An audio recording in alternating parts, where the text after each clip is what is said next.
Hello everyone, I'm Meghan Sullivan and welcome to History in Games, a podcast series that celebrates the educational power of video games by studying the real stories in history hidden inside our favorite games. In this special two-part episode of History in Games, I'll first talk about Okhlos, developed by Coffee Powered Machine and published by Digital Devolver, and its connection to the outrageous, over-the-top origins of Western democracy. Then in the second episode, I'll be speaking with Professor Josiah Ober of the University of Stanford about not only the crazy origins of democracy, but about whether or not modern democracies around the world are in danger. I just finished my interview with Professor Ober a little earlier, and I think you guys are really going to enjoy this two-part episode. But before I start, a reminder that if you enjoy History in Games, please be sure to follow me on your favorite audio platform and on YouTube at History and Games, all one word. And if you can, I'd really appreciate your support on Patreon at patreon.com/MEGHANR-Sullivan, because that allows me to pay the bills while I create what I hope are entertaining and educational experiences. Thank you. So, what is Okhlos? Well, it's an entertaining pixelated mob simulator, Okhlos actually means mob in Greek, that sees you guiding the hoi polloi, the unruly masses of ancient Greece around town, smashing anything and everything in their way as they attempt to free themselves from the control of abusive Greek deities.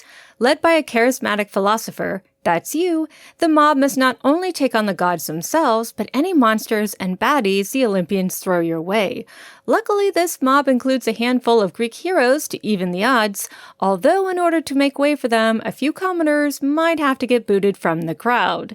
While you're smashing things, convincing heroes and philosophers to join in on the fun, and picking fights with legendary beings, you can educate yourself about ancient Greece by visiting the game's wonderfully informative Compodium.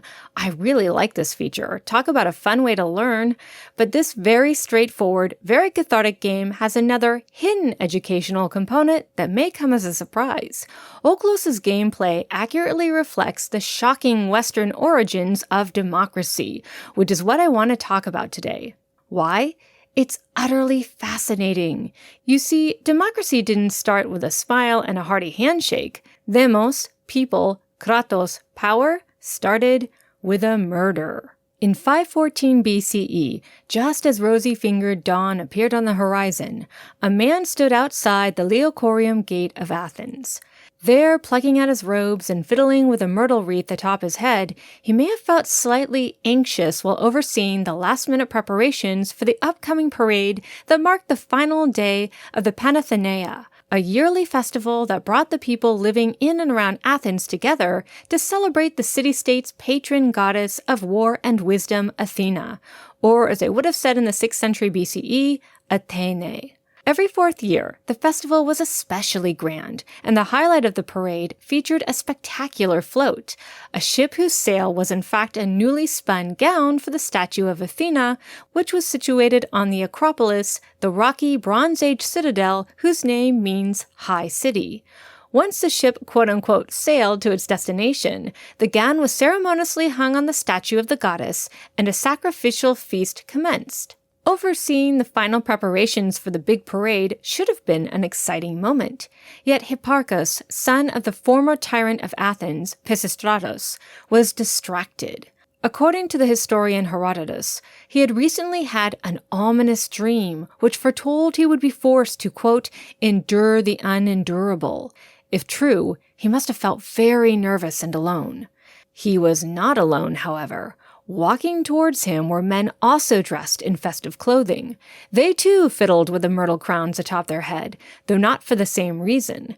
Hidden inside the thick, sweet-scented branches that crowned each man's head was a sword, normally only carried about for ceremonial purposes during the festival. But these swords would be put to use.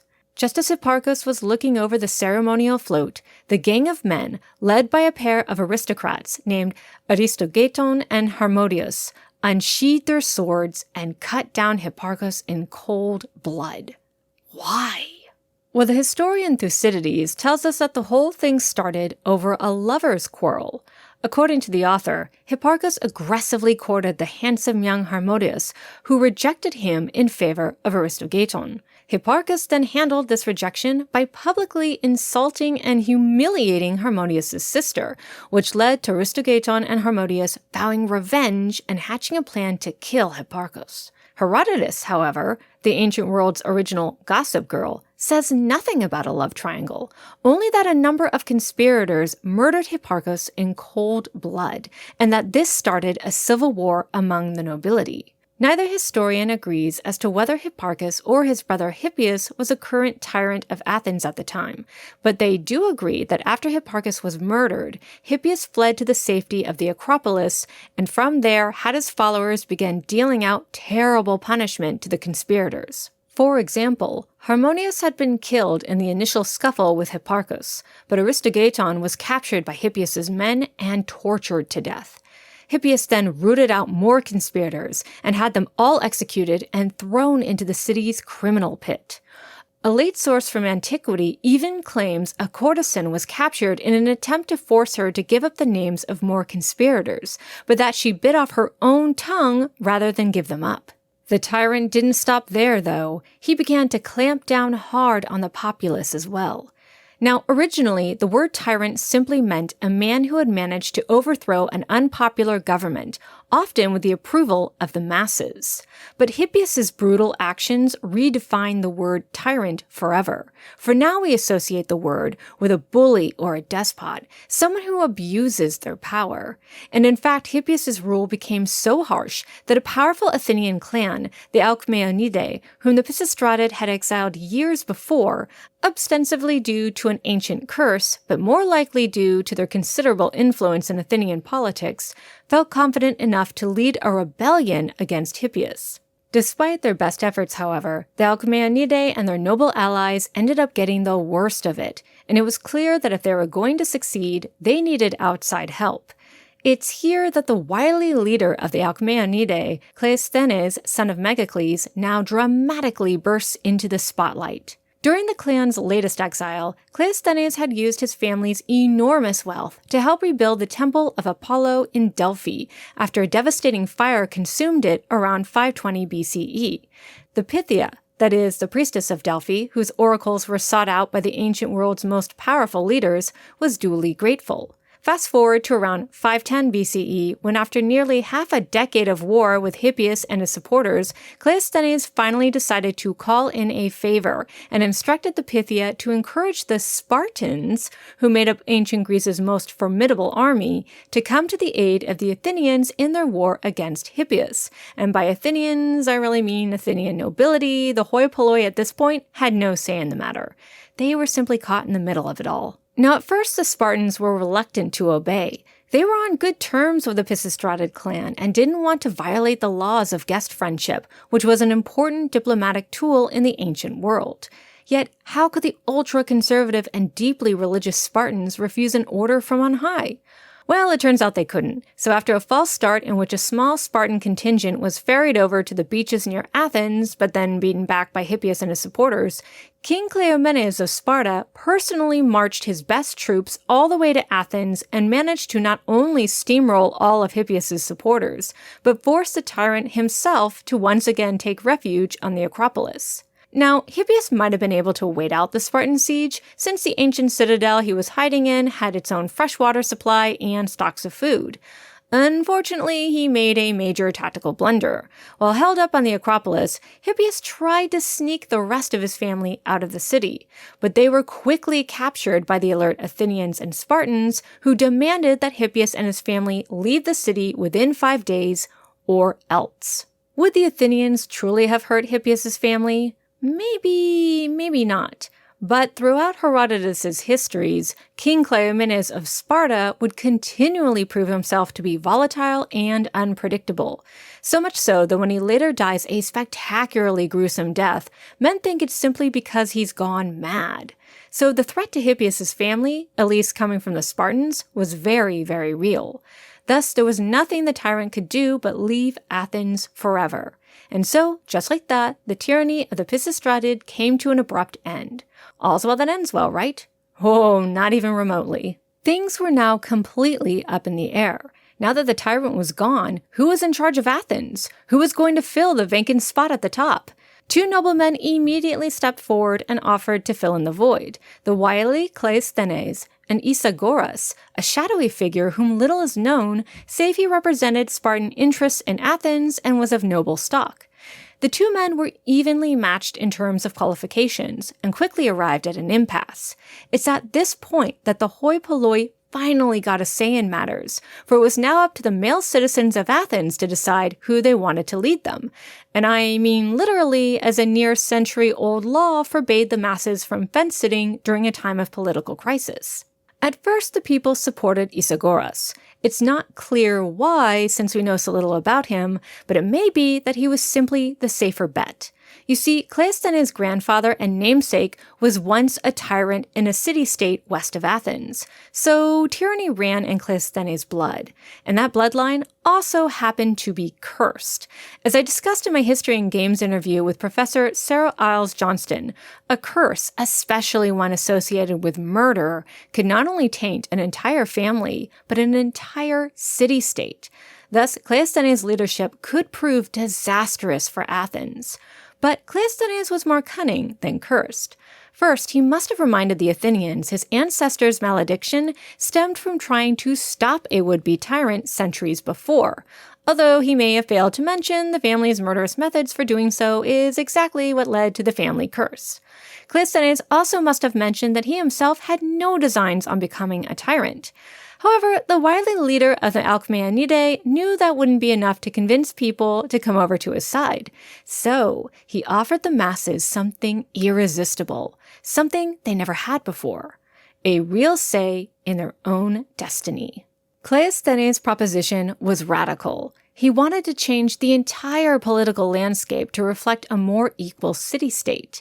This meant redistricting in order to give people more say in political matters, enfranchising even the poorest citizens and those of only partial legal standing, expanding Athens' tribal hierarchy from 4 to 10 tribes to incorporate more people, and replacing the notion of permanent exile, which robbed citizens of their power and wealth, with a temporary ban known as ostracism, in which the quote-unquote winner of a special election got to keep their wealth and was merely banished from the city for 10 years.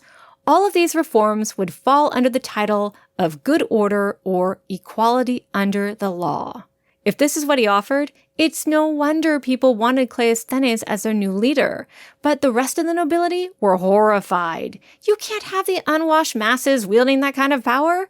Isagoras must have been especially horrified by these new reforms, because rather than try to match them, Isagoras went crying to his good friend King Cleomenes and demanded the Spartan king do something. Sensing an opportunity to install a Spartan puppet client in Athens, Cleomenes once again led troops into Athens. Once he arrived, he declared Isagoras the new leader along with 300 of Isagoras' hand-picked supporters who would help him run the city-state. But that wasn't all.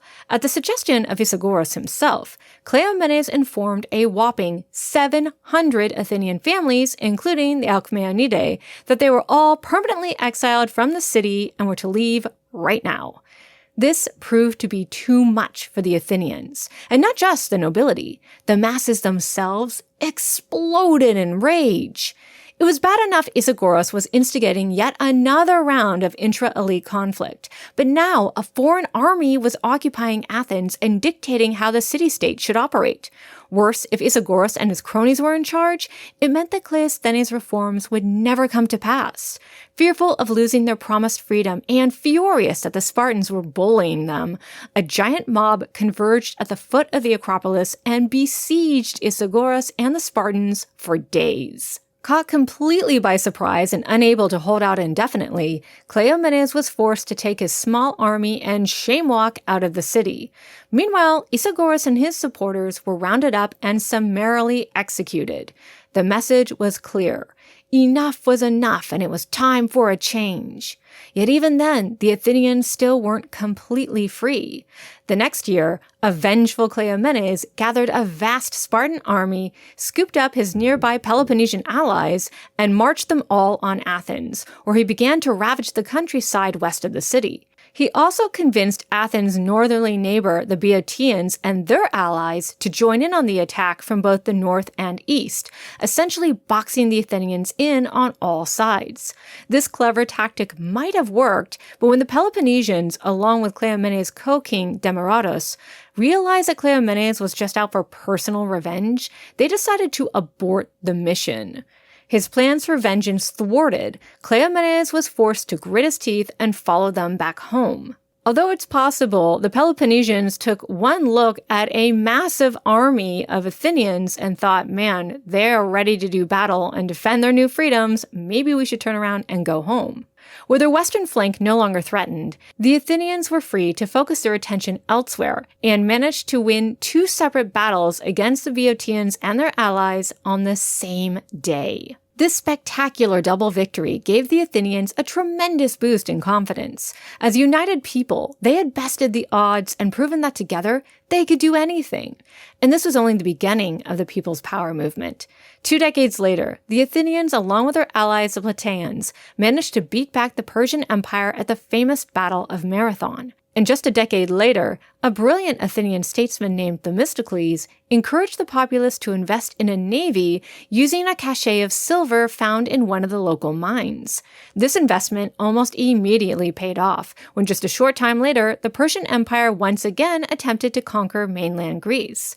But instead of running into the Athenian army, this time Persia sailed right into the Athenian walls of Athens' fleet, manned by some of the city-state's poorest but most disciplined and determined men. For the Athenians, the result was a spectacular naval victory over the Persians in the Straits of Salamis. The people of Athens, the hoi polloi, were now unstoppable. Or were they?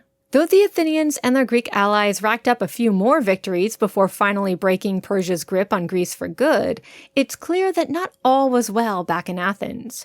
Though the people were able to flex their power on the high seas and in the army, their political clout was still limited, since the city's aristocrats managed to maintain a stranglehold on the most important and powerful branch of government, the Areopagos. The Areopagos was essentially the Supreme Court of Athens. Although its main function seems to have been to oversee trials involving homicide, this judiciary also had the ability to veto legislative decisions, ensuring that the court always had the last say in how Athens was governed. But sometime shortly after the Persian Wars ended, the court must have gone too far, because in the mid-460s BCE, an enthusiastic statesman named Ephialtes began introducing reforms to break the court's power. We don't know the details on how he did this, but we know it worked. In fact, maybe too well, because around 461 BCE, Ephialtes was assassinated. To this day, nobody knows for sure who the culprit or culprits were, but it's likely the nobles of Athens, the ones who made up the majority of seats in the Areopagos, had a hand in the deed. Likely, they thought they could claw back power by getting rid of Ephialtes, but they were wrong, because now Ephialtes' deputy, a man named Pericles, would be the next to take up the democratic mantle. Under Pericles' reforms, the poor could now go to the theater for free, jurymen were paid so that they would show up to court, and the financial requirement to become an archon, or city leader, was lowered significantly. It was during this time that the term democracy, demos, people, plus kratos, power, first came into use. Now, I could tell you that this is where the story ends, but it doesn't. Though the Athenians applauded democracy at home, abroad they were extremely imperialistic. After the Persian Wars, the Athenians invited their Greek allies to start a naval alliance with them. This alliance would be known as the Delian League, named after the island where the pact between city-states took place. But due to their superior number of ships, the Athenians began extracting money from their neighbors in order to fund the league. This caused a lot of resentment, especially since some of that money was being used by Pericles, no less, to fund expensive public projects back in Athens. Thus, some city-states began to rebel against the Athenians, but were severely punished in short order. Meanwhile, the mighty city-state of Sparta felt threatened by Athens' growing naval power, and by the mid-5th century BCE, the two city-states were set on a collision course. This collision would culminate in not one, but two Peloponnesian Wars, which took place on and off for nearly 50 years, and would take a terrible toll on everyone involved. It was a chaotic moment in time, and Athens' democracy began to fray under the stress of war. Then, when the Spartans finally won the conflict in the late 5th century BCE, Athens was forced to give up democracy altogether and accept an oligarchy made up of Athenian nobles who would do Sparta's bidding. Ironically, this was a successful version of what Cleomenes had tried to do a century before. However, the oligarchy was universally hated and only lasted about a year before the people once again rose up and reinstated people power. And people power would endure until, that is, the arrival of Philip of Macedon and his son Alexander, best known as Alexander the Great, in the mid-4th century BCE. These men were determined to bring all of Greece under one hegemony, and when the Athenians tried to reclaim their independence, Alexander crushed their efforts. After this, democracy would not exist in Athens for the next 2,000 years. It was an abrupt and tragic end to a fantastic social experiment in the ancient world. But the flames of democracy weren't entirely extinguished. The idea of people power held too much promise, too much potential. It briefly flared up in places like ancient Rome, and Herodotus makes the peculiar statement that after the Ionian Rebellion in the 490s BCE, a handful of democracies were established in Ionia on the west coast of what is now known as Turkey. And even when democracy seemed to disappear entirely from the ancient Western world, its ideals remained. This memory of democracy would eventually lay the foundation for newer, different types of democracies around the world, including ones in Britain, the United States, France, and finally, in 1974, democracy finally made its way back home to Greece. It's a good ending. But is it the end? Stay tuned for part 2 of this episode as I interview Professor Josiah Ober of the University of Stanford and ask him about the current seemingly fragile state of democracy around the world. And that's it for this episode of History and Games. Questions, comments, suggestions? Email me at Meghan, M-E-G-N, history, H-I-S-T-O-R-Y, @gmail.com, or leave a comment in the comment section below.